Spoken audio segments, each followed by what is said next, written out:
الإخوان، السلام عليكم الدراري والدريات اللي باغيين يديروا الكسيبة.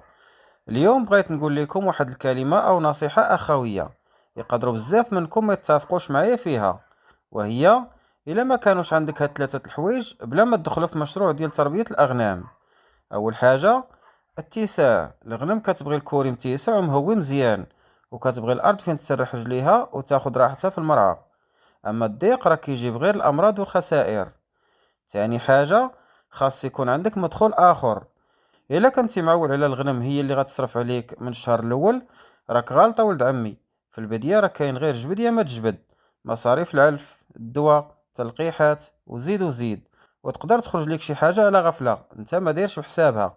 إذا خاص يكون عندك مدخول آخر حتى يوقف المشروع على رجليه ويدور الناعورة. ثالث حاجة، الماء.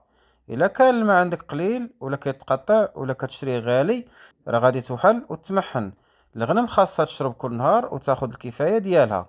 إذن قبل ما تخسر فلوسك وتجيب الغنم للضيعة ديالك، سول راسك: واش عندي اتساع الكافي فين غتسرح هاد الغنم وترعى؟ واش عندي شي مدخول آخر اللي غيعاوني في البدية؟ واش الماء عندي موجود على طول العام؟ إلا كان الجواب لا على واحد من هاد الأسئلة، حسن لك تأجل مشروع تربية الغنم حتى تقاد أمورك.